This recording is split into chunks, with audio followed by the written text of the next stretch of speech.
soixantaine de jeunes de Koroka sont partis étudier à Phnom Penh, à l'université ou chez les Salésiens. Ces aînés, soutenus dans leurs études et leur orientation, sont un signe singulier d'espérance. Ils rentrent régulièrement au village et aiguisent le désir de réussite des plus jeunes.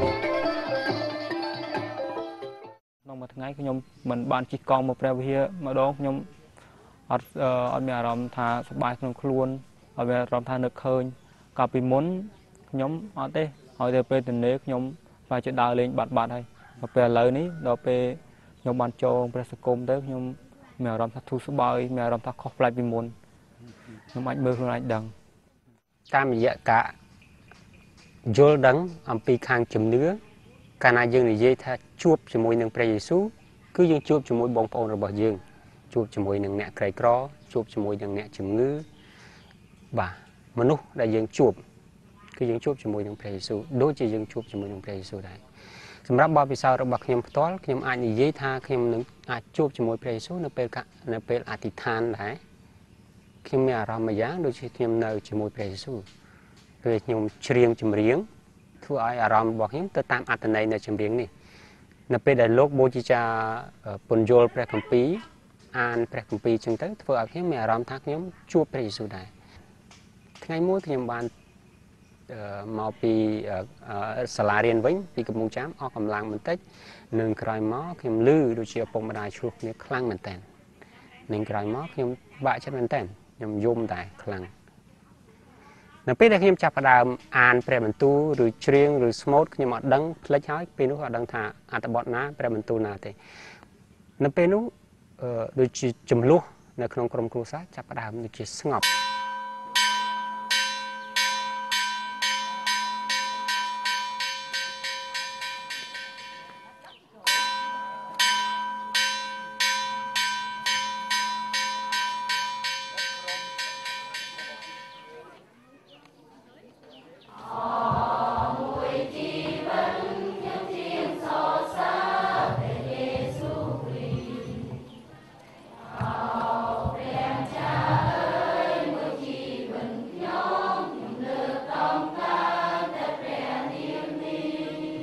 Dans l'église au Cambodge, peut-être on oublie parfois la dimension communautaire.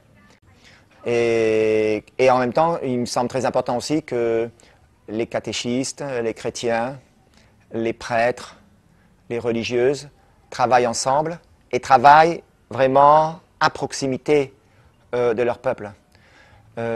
Sinon, en fait, on discute sur eux, on fait comme si, mais on ne les connaît pas vraiment. Les communautés qui vivotent, ce sont les communautés où je ne vais pas suffisamment, où je ne suis pas suffisamment, par exemple. Ou ce sont les communautés où la vie de l'Église n'est pas suffisamment communautaire, n'est pas suffisamment conviviale. Donc il me semble que de bâtir des petites communautés conviviales donne quelque chose du regard du Christ, donne quelque chose à connaître de la vie du Christ, puisqu'en fait c'est en son nom qu'on bâtit ces communautés. Que l'on veut fraternelle, que l'on veut familiale, que l'on veut... qui puissent être aussi des communautés où chacun puisse, comme je disais tout à l'heure, mais alors il faut faire attention que ce ne soit pas de trop, que ce ne soit pas des communautés comblantes, parce que finalement, il n'y a plus de manque, et quand il n'y a plus de manque, ben, on ne cherche plus, on ne creuse plus. Si finalement on a trop de succès, et si finalement peut-être Dieu nous comble trop, ben, j'ai peur que pour l'avenir, face à une grave crise, les gens ne soient pas aussi solides que peut-être ils en ont l'air. Et d'un autre côté, quand ils quittent le village, jusque-là, j'ai l'impression que leur foi résiste plutôt bien, mais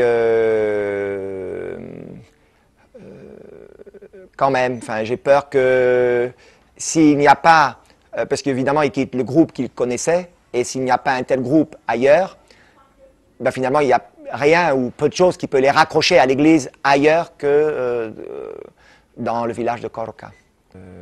La racine de tout, hein, si je puis dire,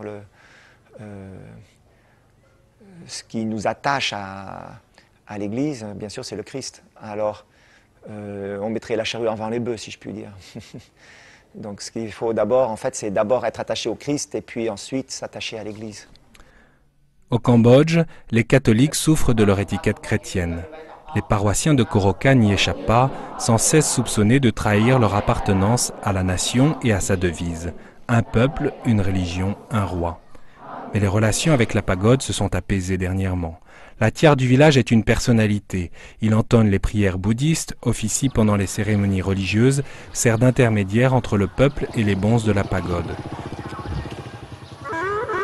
Pendant de longs mois, un atiar ne cessait de mettre les villageois en garde contre les chrétiens, profitant des haut-parleurs mis à sa disposition.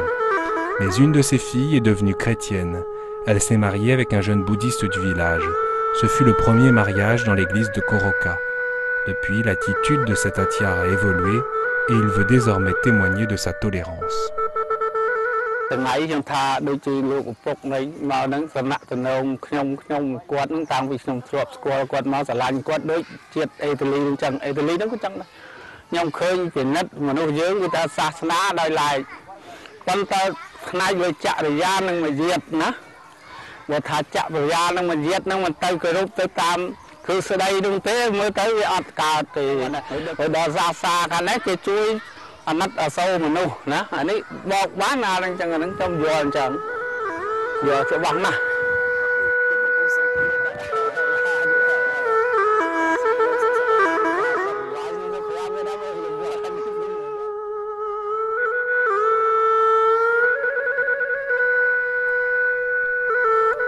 Afin de manifester son soutien inconditionnel à tous les enfants, quelle que soit leur religion, la paroisse a contribué à la réfection de l'école primaire et maternelle du village, installée au sein de la pagode. Des donateurs privés ainsi que les Salésiens des Pays-Bas ont financé les travaux à hauteur de 30 000 €. Et la paroisse soutient tous les mois le salaire de 2 instituteurs de maternelle. L'Église entend ainsi manifester son souci pour l'accès à l'éducation pour tous. L'aide n'est évidemment jamais conditionnée à une quelconque participation à la vie de la paroisse. Ce respect de la liberté religieuse est à la source d'une certaine considération dans le village. Ainsi, le jour de l'inauguration des nouveaux bâtiments, le préfet apostolique de Kompongcham fut salué au même titre que les autorités civiles, et le père Gérald de Vogin fut placé aux côtés des bonzes.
Pour les Cambodgiens, rencontrer Jésus est souvent une expérience de liberté. Souvent, ils sont sous l'emprise des esprits. Ils sont extrêmement souvent superstitieux. Ils croient aux possessions, aux démons, aux jeteurs de sorts. Donc, déjà pour cette raison-là, le Christ étant le maître au-dessus de toutes les puissances, ça leur donne une liberté incomparable.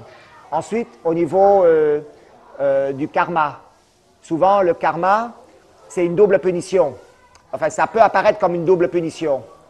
On est pauvre, on est malade, et on va vous dire, ben voilà, tout ça, tu le mérites à cause de ton karma. Ça veut dire que dans ta vie précédente, eh bien, tu devais vraiment être un pécheur pour recevoir un tel démérite, un tel karma.